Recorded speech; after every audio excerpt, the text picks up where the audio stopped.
This is the moment we've all been waiting for the thousands in attendance and the millions watching around the world. Let's get ready to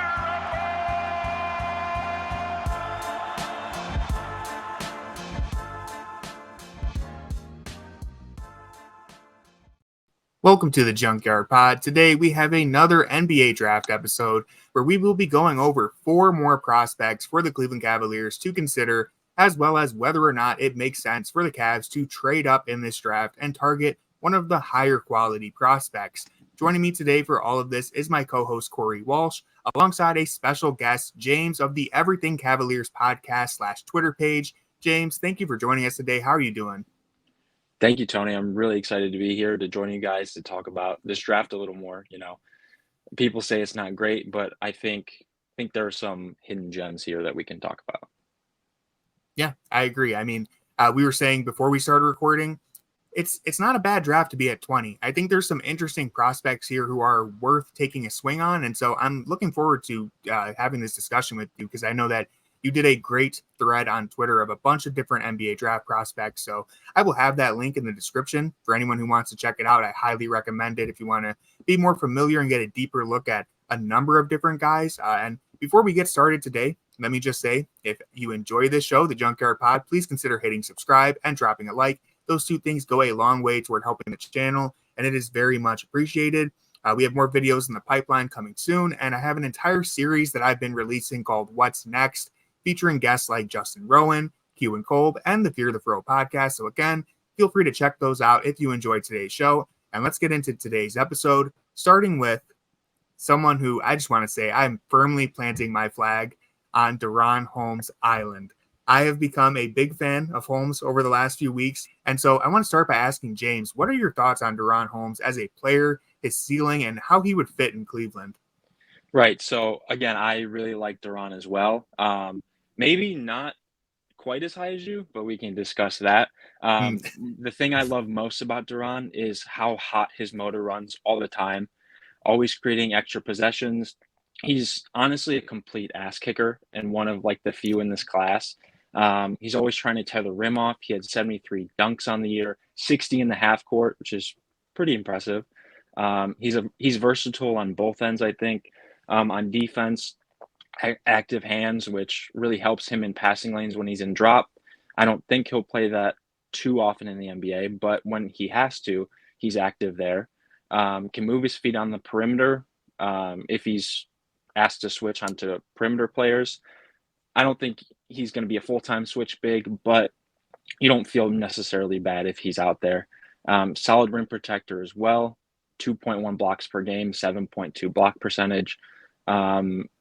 I think he's better in help than in one-on-one, but, you know, that has to do with his frame and stuff. I think he projects very well next to another big, which is why I think his fit in Cleveland could be potentially really nice. In terms of his ceiling, I've seen the Naz Reid comp a lot. I don't necessarily agree. I don't know if it's because the aesthetics are different. DaRon moves a lot funkier than Naz does. I see more of like an Al Horford, Wendell Carter Jr., where it's good catch and shoot big that generates a closeout, and if that happens, he can rip through, get down the lane, either dunk or kick out for another good look. And with that, I do think he's a good fit in Cleveland because of that, because he's versatile. He shoots the ball well on low volume, but he shot it well. He was 32 for 83, 38.6%, and 55.3% on uncontested catch and shoot jumpers. Again, small sample, but you always want to see that stuff when you're projecting forward. So I think he's versatile enough on both ends to where he can fit next to either big. Yeah, I think those are good comps that you mentioned. As a fellow member of Okoro Island, I love guys who shoot well on low volume. I'm kidding. I do think the jump shot is something that Holmes will need to prove it will be a legit weapon in the NBA, but I think his versatility at that size is really a key in today's league. I love his ability to handle the ball. I think for his size, he's very fluid, agile, and I think to me, he seems like a high IQ player who I just feel very confident he will find a role somewhere in the NBA. I'm not too concerned about his frame on defense. I know some people had concerns about that just from the research that I was doing. I think he'll hold up just fine. Whether or not he can be a switchable defender, that's something we'll have to see. And really, the question is, and what it comes down to is, how much do you value his versatility, and can he be good enough at any particular skill? Because he has a wide array of skills, but will any of it fully translate to the highest level? That's probably the biggest question about Holmes for me. But listen, the shooting, I think the base is there. He has good mechanics. The results have been good on low volume, of course. His ability to handle the ball, like I said, is just as important as shooting in today's NBA. I think his experience and success operating dribble handoffs and inverted pick and rolls, that makes him such an interesting fit on the Cavs, playing next to another big, operating screening actions. I would love to see him with Darius Garland or Donovan Mitchell in those actions. And so I just think he's a very fun prospect, and I wouldn't be mad at all if the Cavs took him at number 20. Yeah, with Holmes, I feel like the catch for me is more, I feel like the Cavs, if they draft Holmes, are drafting out of positional need more likely than not, because the Cavs don't have a lot of options at the 4. Wade and Niang kind of play similarly in the offense. They're just going to spread the floor. Holmes, to me, has more of a rim running threat, like you guys have been saying, who has, if contested at the perimeter, has the ability to rip through. We don't really have that with Niang or with Wade. So athletically, he definitely would stand out and provide a different look on both ends, and it helps that he's a good help defender alongside Allen or Mobley. And if the team decides to run Wade at the 3, which they tend to do from time to time, he would also probably fit in that set as well. With Holmes overall, I feel like it would be one of the bigger swings the Cavs could take at 20. And I'm not saying it in a way where if they whiffed on it, it would feel like a mistake, because you just can see where they're coming from. It doesn't feel like something where it's a project where some of these prospects where I don't really see why they're being linked to a certain player. I think all these mock drafts just try to go like, oh, this team looks like they really could take a swing because they're kind of solidified. But the Cavs, for being as solidified as a playoff contender, shouldn't be taking these unnecessary type swings. And I think Holmes would be a safer prospect to take for them. So my kind of downside with Holmes, it's funny because the versatility is a positive, but I also think it can be a negative too, because like you said, Yep. Tony, he's a jack of all trades, master of none kind of. So not having one like for sure skill to get you and keep you on the floor can make it hard if other things don't click, right? So I think the frame isn't great. Obviously, you don't necessarily want your center being almost 6'10" in shoes. We know how that is, but he's nowhere near the level of rim protector that Jarrett Allen is. It's not bad frame by any means, but it's not elite. That's why I think he needs to be paired with another big. I think he needs to get stronger as well. He struggled with that pretty heavily, especially in the Arizona game. You were able to see it. And because of that, he over-indexed trying to anticipate bumps on drives, and it threw him off balance because a guy would spin or Euro step by him, and he just wasn't able to recover because he was preparing for the bump. And going to offense, I don't know if I believe in the touch fully, because the catch and shoot jumper, the numbers were good, but it's very mechanical. You can tell he's worked very hard on it, and that's why I have belief that he can be a good player and be a good shooter, because he works so hard, but he doesn't have that inherent touch. And that really shows up in his kind of mid-range and rim finishing to me. He was only 54% on layups in the half court, and he was 10 for 30 on hooks and runners over the season. His shooting percentage seemed to completely slash when, he got thrown off balance. So I'm not saying he has bad touch necessarily. I just don't know how good it is. And if the shooting doesn't come, how valuable is, his dribbling ability? Because if he can't generate a closeout, he's not some insane athlete where he can just get by guys anyways. And he's a good passer, but it's more of a standstill. Didn't really show on the move passing too much. So I think he needs to be paired with like a very athletic four or another big. And if the jumper hits, then obviously he's probably a top 7 player in this class. But if it doesn't, he'll be viable, but not as valuable as the versatility may seem. Yeah, and that's completely valid. That is my concern with him, is that some of that playmaking, dribbling, just the movement stuff might not look as good when he's facing NBA level talent and the speed of everyone around him increases. That's obviously a concern. The shooting could be a big swing factor for him. One thing that I'll give him a little bit of credit for, or at least a prediction, is that I do think when I watch him talk about the game, he has a great I can't remember what YouTube channel it was on, but he sat down with, I think, Sam Vecini and talked about his film, and just hearing him break down the game, I feel like he's a guy who is going to find a role in the NBA and maybe just learn what the team needs from him and maximize that. So I do feel confident that he can be a rotational player. And I do think the Cavs are a good fit for him because they have that need for a power forward, and he has 2 bigs that he can share his minutes with, either Allen or Mobley, if they choose to keep that duo together. So I think it's a fun fit. But moving along to another prospect who I've recently fallen for would be Carlton Carrington, a.k.a. Bub Carrington. I'm going to oversimplify my analysis for a second, but this dude's just a flat-out hooper. I mean, he can just straight up get buckets. Maybe it's the long sleeves that make his pull-up jumper look so clean, but I just have a ton of faith in Carrington being a scorer at the NBA level.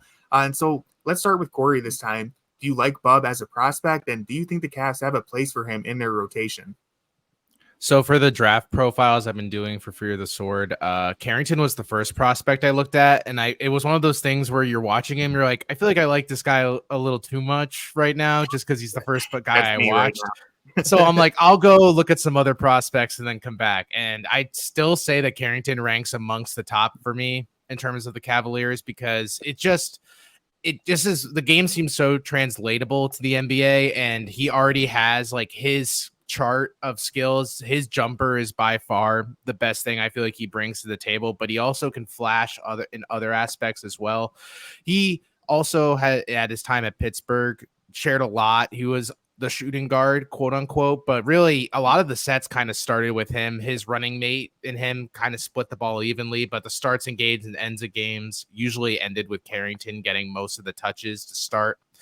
And he reminds me a lot of Karis LeVert, honestly, when I was watching him, especially the Cleveland Cavaliers form now, where it just seems like at times he can find his spot, and when it's falling, it's great. But like all guards who live and die by their shot falling, Carrington can fall into slumps too. But he's a longer guard, I think, than people really seem to think in the analysis I see, where I could see a pathway for him being a decent defender. It's not that he's not attentive on ball. He usually is pretty aware. He will have occasional lapses off ball where I feel like he's ball watching sometimes, but I feel like most young guards are going to succumb to that anyway, especially when Carrington was usually on one of the better offensive options of the opponents he was playing. And honestly, in transition is where I was really surprised by Carrington, because he can have these snap passes across the court that just are some of the fastest passes of any guard I've watched so far in this class. So Carrington on the surface seems like just a score first, like Jordan Clarkson type guard, but there's a lot more under the surface the more you watch. Yeah, I agree with that. And I think, I mean, listen, the draw for him, the thing that is easy to talk yourself into is that pull-up shooting. And if you believe that he can be an NBA level shot creator, then this pick just makes a lot of sense for the Cavs. I know he isn't a perfect fit in terms of his size. He's not really a true wing, but the Cavs just need multifaceted players who can create with the ball in different ways. They have too many specialists on the roster, and Bub is a guy who, if he develops correctly, he could be more than just a one-dimensional player. He can shoot from all over the floor. Now, I know there's some concerns about his finishing and whatnot. Even his playmaking needs some developing, but that potential is there. And I know the Cavs, as we mentioned a little earlier, they're not in a position where they need to take a big swing, but he's a player who you could talk yourself into pretty quickly. James, what are your thoughts on Carrington? I've deemed Bub my guy in this class, as a lot of other people have. I don't know. Every game I watched, I liked it more and more. And after you watch a prospect, like you guys were saying, you kind of have that high of like, oh my God, like he's the guy. He's my number one on my board. But as I went along, after I did his profile, I just kept coming back to Bub and kept thinking about it. And again, not the cleanest fit in the world, but a 6'5" guard with a 6'8" wingspan. He's a late growth guy, was like 6 foot 6'1" until about 12 months ago, 18 months ago. So he's still figuring out his body, still figuring out like, hey, I'm 6'5", I'm not 6 foot anymore, which it's a big adjustment. If you're not used to it and don't know how to use it, then it's, you're going to continue to play like a small guard. And again, everyone knows the pull-up scoring he's the best pull-up scorer in the country this past year. He was 50.9% on pull-ups. And he's also the youngest domestic prospect in the draft this year. High release point, great footwork and deceleration into his pull-up. The touch is fantastic. Ball dies on the rim all the time. And he's so comfortable shooting out of a pick and roll or dribble handoff. Like you said, Tony, he's a hooper. He's just, anytime he's on the move, it just looks so much better than off the catch right now, which, something he has to work on. But again, when you're used to playing with the ball so much, it can be a little tough to become more comfortable with that catch and shoot shot. I really liked his passing as well in the pick and roll. 85th percentile as a pick and roll ball handler. He had a 2.15 assist to turnover ratio. He really knows how to get to his spots, play with pace in the pick and roll as well to get to that pull up. And he said on, I think it was with Sam Vecini, that this was his first year really playing in ball screens. So being that young, having that little experience with pick and roll and being that good at it, it's all the more reason to buy into him. And I think this is the most under-discussed skill in this class is his on-ball defense. I know it's not fantastic by any means. He has like moments where, he's 18 or he doesn't, like, there's mental lapses, right? But his ability to flip his hips and cover ground side with guys, and especially his screen navigation. So many of these guys are glued to screens, like two guys we'll talk about later. His ability at that age and that size to just glide around screens and stay attached to a ball handler is something that really stood out to me.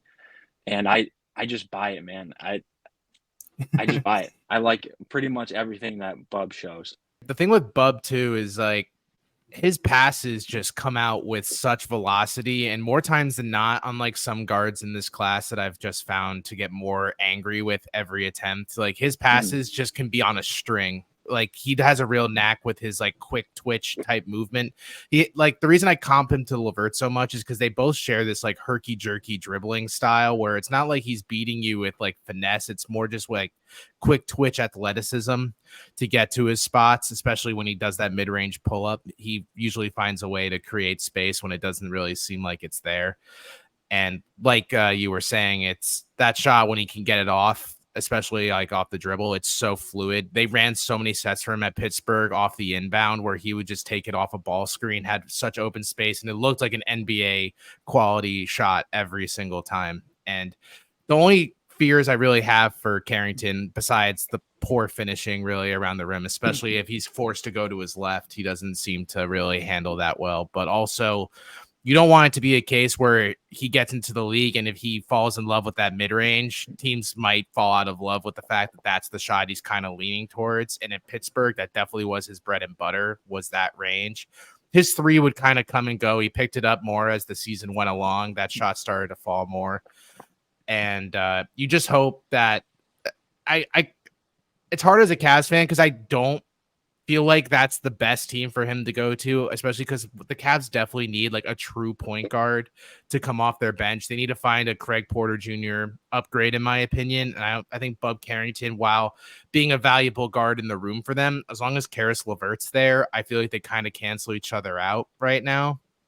And unless the Cavs were looking to offload LeVert for Carrington, which I would view as just trying to swap salaries kind of at the moment, because I feel like Carrington could give you at least right now like 80% of what LeVert brings to the Cavs on a night-to-night basis, then I would, for the sake of loving Bub, I would hope that he could find a spot where I feel like a team needs his off-the-bench scoring, because that's where I kind of see him doing in his rookie season right now.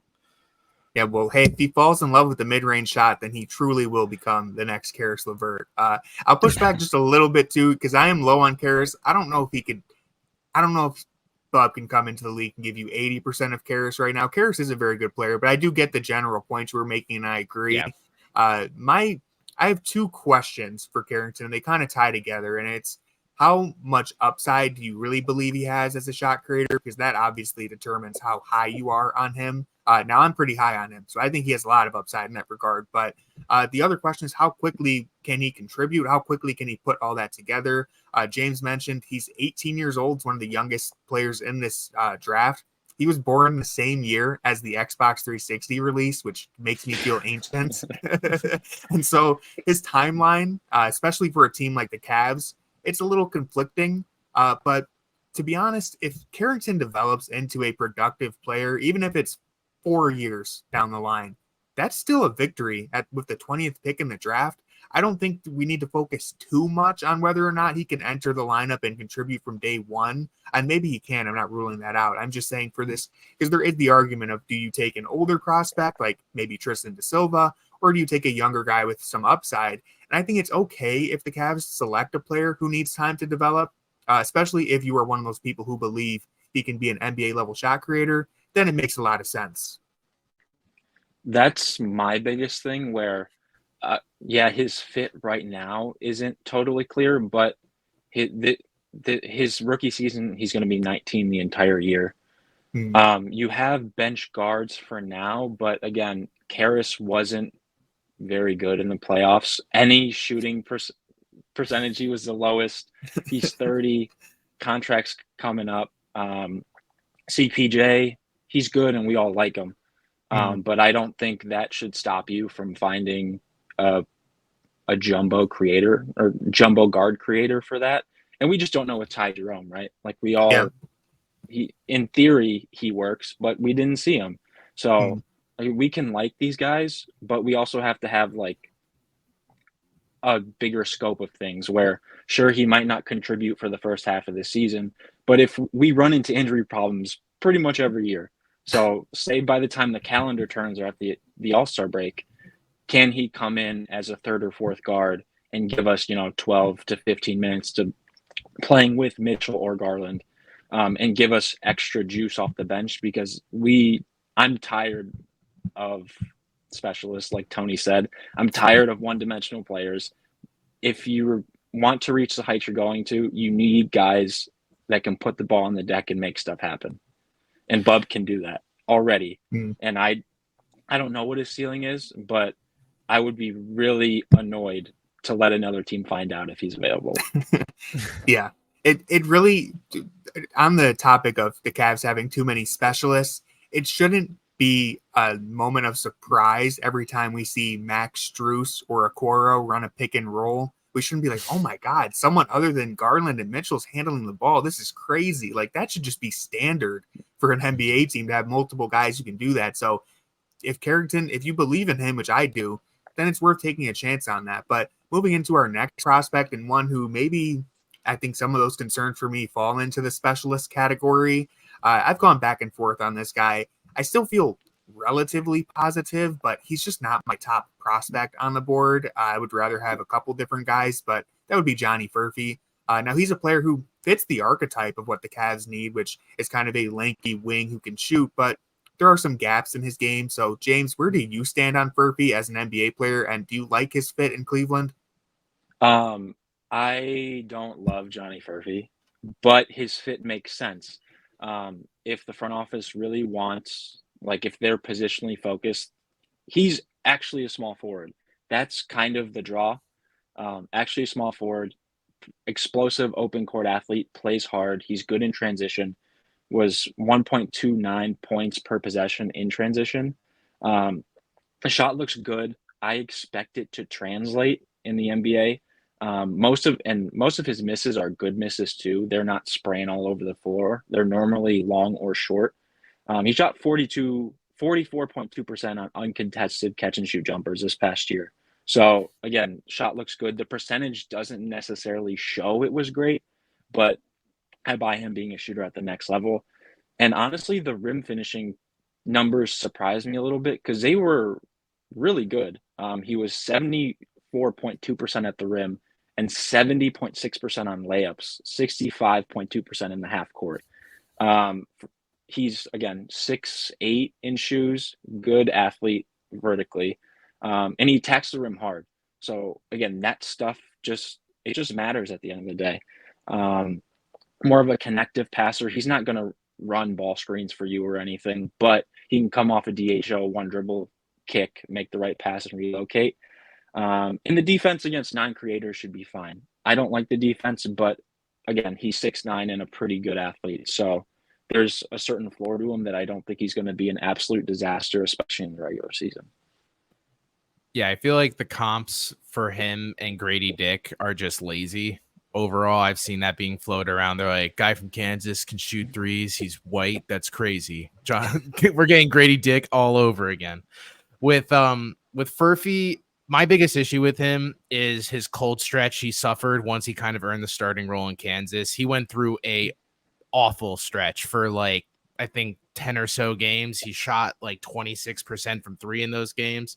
A lot of them were in some of their bigger matchups against higher level of competition.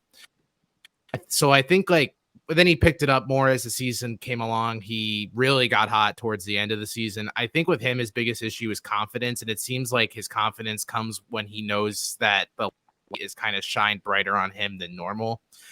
At Kansas, it was very clear that they suffered from perimeter shooting, and they kind of funneled all their quality looks into Furphy, who is very a smart off-ball creator. Like, he does a very good job of relocating and finding open looks while the team is kind of going through their sets. He created a lot of good looks for them. Like you said, like, his misses aren't bad misses. He knows when to take quality shots too. He's a smart player offensively. Defensively, people say there's like some template for a 3-and-D type player. The defense is where I kind of struggle to see it. He seems to be like, for as quick as he is in transition, I feel like he kind of struggles keeping his man in front of him sometimes, but he definitely is trying. That is where it's really tough to kind of figure out where he's going to be in the NBA, because I believe half of regular season defense in the NBA is just giving a shit, and he clearly does. And that's why I feel like he stayed on at Kansas, even though his shot wasn't falling, because he can attack the rim aggressively and get quality looks that way. And he also is trying harder. And that Kansas team had probably some of the worst injury luck in the entire NCAA last season. I mean, when McCullers went down, that was basically their number one offensive option left. And then Furphy kind of was stuck being still the number one primary option, but now with less help from McCullers. So I feel like if the confidence for him can kind of develop, like if he can just gain more confidence from the coaching staff, there's enough there that I could see why a team would use a first round pick on him. But if this is something that's unshakable, like I think it might be for Furphy, he might be more disappointing than what the film might leave you thinking he could be. Yeah, and to that point, I made this joke in our group chat, but I think I just have PTSD from the lanky white guys who lack confidence to shoot the ball, and Dylan Windler and Dean Wade. If we got that out of Johnny Furphy, I think I might lose it. But I think you guys both made really good points. Look, his size and the shooting match the Cavs' biggest needs. That's how you talk yourself into this. I love his feel for relocating and making himself available as a shooter. I think he has a really strong motor. He's a strong cutter and a rebounder. You guys both touched on this, but I get the sense that he's just a very competitive person who understands what the team needs from him, and he gives a shit. So, and I think he has a high IQ, which is something that I've been preaching the Cavs need more of across the roster. So that's where I feel good about him, is all of those departments. Now, the concerns are his shot profile wasn't anything too crazy. It's a lot of standstill three-point attempts. There's not as many motion attempts as you would expect, considering how well he is moving off the ball. And I don't know if he can defend at an NBA level. And again, I think the Cavs have plenty of specialists, and I'm not entirely convinced that Furphy will ever be good enough at the other aspects of the game to break out of that mold. I worry that he could be too one-dimensional, but there's certainly potential there, and I understand anyone who does look at Furphy as the guy who fills their biggest need. Yeah, you hit especially the limited shooting profile for a shooter. Again, that's the Grady Dick thing, right? He's very good in a standstill, but when he has to come off movement, it's not great. I think the upside for Furphy is quite limited. Again, he's 6'8", but he's not very long. He's pretty skinny. He had only 5 NBA range above the break three-pointers this year. Again, not great. I don't think he has really any creation upside. I talked about how well he finished at the rim this past season. He only had 27 rim attempts in the half court this year.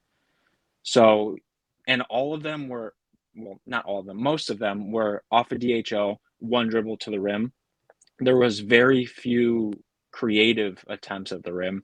Driving angles are loopy, doesn't change speeds very well. Handle isn't creative either.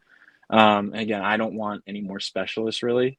There's no in-between game there. The off-the-dribble stuff wasn't very good. I think he was 4 for 15 this past year off the dribble.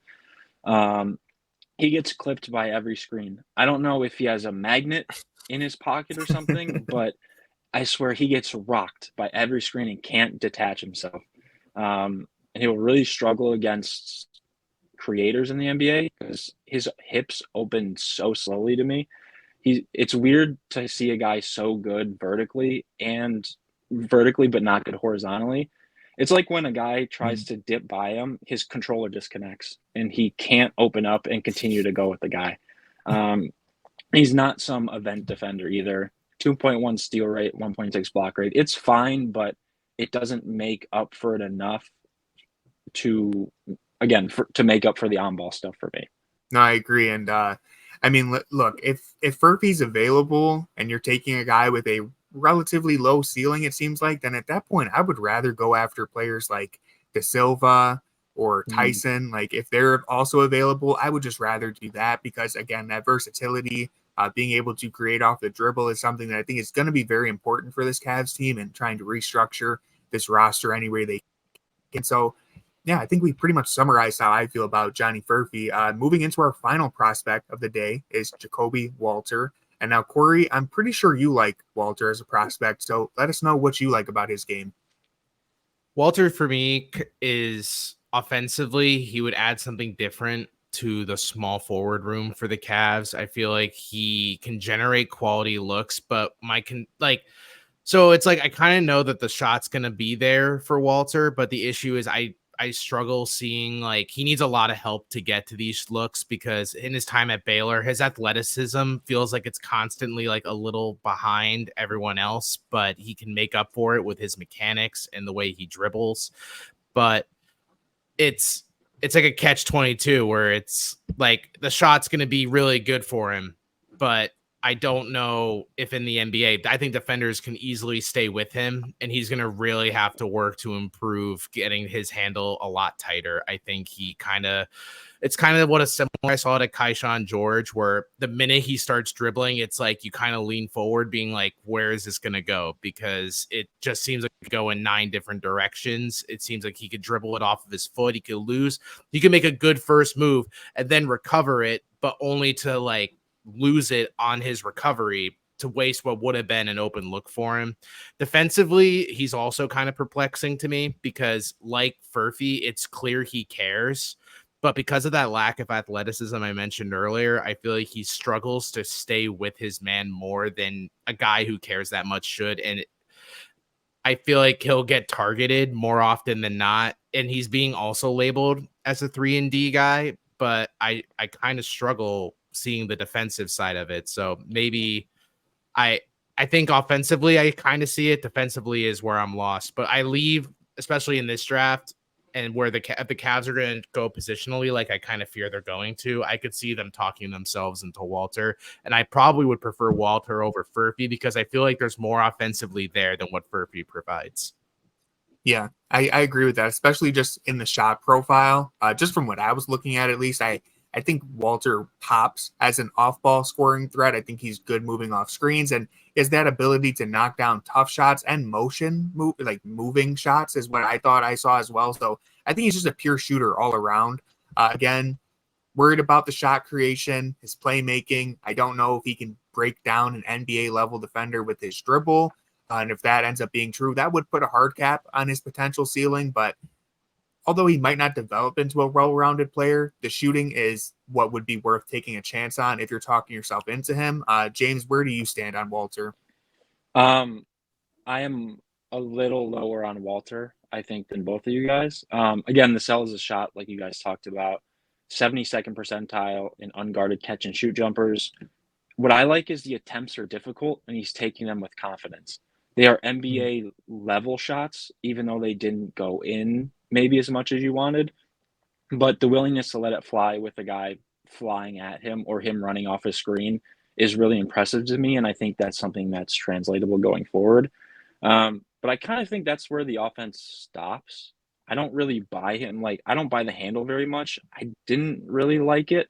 It was pretty loose to me. You can tell he played with the ball, through AAU and in high school and stuff, but the handle just isn't good enough for me to be able to project an on-ball, any creation, really.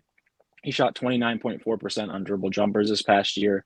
A lot of late clock stuff where he catches the ball, realizes there's, 6 seconds left. He's like, shoot, I have to, I got to create something here. And for the defense, he was a hard eval for me because Baylor played so much zone. And this is a message to college coaches: stop playing zone, especially if you have a draft prospect on your team. Stop it. We can't evaluate them because we don't know your principles, first of all. And two, it makes it hard to see if they're actually good or not. That's where I struggled with Jacoby the most, was his defense. But I like the frame. It looks like he can get a lot stronger than he is. But again, I just didn't see a ton on defense to really sell me on it. And with again, he's the same size as a lot of our other guys already. So in terms of weighing him versus Furphy, I almost want to lean Furphy more because he's just bigger. And we have a bunch of 6'5" guys already, even though if Jacoby's a little more versatile. And I heard the intel on him is great, super hardworking kid, is going to do whatever he has to do for the team to win, that kind of kid. But I don't know. I would be pretty disappointed with Jacoby Walter because I think he's another specialist, just a smaller one than Johnny Furphy. Yeah, if we were ranking the prospects that we talked about today, I'd probably have either Holmes or Carrington number one, and then it would be a toss-up between Furphy and Walter as well for me. I can see why you would buy into either prospect. I just like Holmes and Carrington more. So I don't know where you guys stand on that, but how would you rank them, Corey? Who's your top four here out of the prospects we're talking about? I feel like it's going to be unanimous that Carrington's kind of near the top for all of us, but it's hard to not leave. It's Carrington benefits a lot from this class because what stands out for him makes him just rank so much higher than a lot of these people. We're sitting and wondering, what is the ceiling of this skill? And I feel like Carrington's ceiling for his ability to create shots and make them at a decent rate is making him so much more valuable, especially for the Cavs specifically. So Carrington would be my one. I feel like I'm in a really tough spot for where I want the Cavs to be. If I was ranking them individually as prospects, I'd probably agree that there's more to Holmes, I think. And then Walter and Furphy feel like dice rolls. It's just kind of which way do you want to go? What are you really trying to get out of the pick? And I think I like Walter more because I think Furphy is going to spend his life in the NBA just being a 3-point shooter and just relocating off ball screens if he hits. And I think Walter at least has some mid-range capability to him that I didn't see with Furphy on tape either. Yeah, I'll have obviously Bub one as well. I think what makes him stand out to the other guards in this class is they're all small. The biggest one is, it's Nikola Topic, but he's more of a point guard in this combo guard world. Isaiah Collier is 6'2" in shoes, and the rest of the guys are smaller than that. So Bud being 6'5", being younger than all of these guys because the whole reclass stuff. A lot of these guys are 20 already. It's the frame, the age, and the shot making ability just make him so valuable to me for a team that couldn't score and that hasn't been able to score for 2 years when it comes down to it. Then I'll have Holmes too, with a not too big of a gap between him and Carrington. I think it's a coin flip for either one. And then like a sizable gap, then Furphy, then Walter for me. I fear that Furphy just feels like a Cav to me. And again, I think the front office is going to get position locked, and I think De Silva's going to go before 20. So that's my fear, is that they love Australians. He's going to look good in an open gym because he's a good vertical athlete. The shot's pretty. He's probably awesome in these workouts. I just fear they're going to get position locked and draft another specialist in Furphy. It's what it sounds like from the Fedor reporting, and just it seems like they're leaning Furphy, but we'll have to wait and see. There's a lot of guys who we didn't talk about today who I also like, who, Tyler Smith, if he's available, someone who I think is really intriguing. De Silva and Tyson. Yeah. Hey, Lauri Markkanen 2.0. Yeah. I've fallen a little lower on him. That was early in my process of looking through. And I was like, man, this guy's awesome. He'd be a great fit. Now I would prefer Smith or Holmes if they're available, but Filipowski, you can still talk me right back into it. But to wrap up the show, I want to quickly hit on this rumor that was, listen, I think this was started by Kevin O'Connor, so let's not put any stock into it, but it's worth discussing the idea of trading up, because I'm sure we'll have an opinion on it. So James, we can start with you. Are there any prospects in the late lottery or the top 10 that you think would be worth trading up for if you were Kobe Altman? So I probably wouldn't trade up, to be clear. The capital that they'll probably have to give up to move up, 10, 11, 12 spots probably isn't worth it to me. But the two guys that they should look at is Dalton Knecht and Cody Williams, two polar opposite prospects. Dalton Knecht, super old, but has a weird path, played JUCO, was at Northern Colorado for 2 years, and then popped at Tennessee this past year. 6'6", 6'9" wingspan, strong, good vertical athlete, maybe the best shooter in the class. Just when I was watching, I think they were playing Creighton, and it was transition, guys lost him. And you can see 5 coaches on their bench before Dalton Knecht even gets the ball, just like throw their hands up and just smack the floor. And the shot went in, obviously, but that level shooter is valuable no matter what. So I think if the Cavs fell in love with him and got a good price, I think he would be worth it. And with Cody Williams, it's the complete upside swing. 6'7", almost 6'8" in shoes, 7'1" wingspan, really good finisher, very ambidextrous, has good touch. I think has very nice potential in the pit, like out of second side pick and roll because of that. And just like a prototypical 3, again, one the Cavs don't have. I do worry about the low volume of the 3-point shot, but it looks good for the most part. His touch is good. So long-term, I think I buy it. Those would be the two main ones that I think they would trade up for. I like Ron Holland personally, but I don't think he's a good fit for the Cavs at all. Yeah, I love Ron Holland too. Later today, I'm recording we did a mock draft with Fear the Fro, Justin Rowe, and a couple other Cavs creators, and I was in charge of drafting for the Spurs. And listen, I shocked the world. I took Ron Holland with the 4th pick, which seems like a bold choice compared to a lot of the mock drafts, but not to open up the whole discussion. Hey, it's a weak draft, apparently. Why not swing for some upside? I think Ron Holland could end up being the best player in the draft. He also has big boomer bust potential, but why not? Put me on record. I love wings who can't shoot, as everyone knows. So, but no, I agree with what you said there. I wouldn't trade up either. And that's mainly just because I think the margin for error in this draft is similar enough to where you could just stay at 20. But if you do feel like if the Cavs fall in love with a prospect, even if it's one of the guys we named today, and it doesn't seem like they're going to be available at 20, and they want to make sure they can get their guy, then, I mean, sure, depending on the price, I'd support it. I just think the supporting cast of this team could use a little bit shaking up. So if they really fall in love with a prospect and he's available for a reasonable price, then I could see them doing it. But overall, I would probably say no. What about you, Corey? I feel like weirdly enough, if there was a draft that wouldn't take a king's ransom to move into the lottery, this is kind of it. I think teams all kind of view it's kind of like the eye of the beholder. It feels like once you slip past like 8, it doesn't seem like teams really know which way they want to go. There's a handful they want to choose from.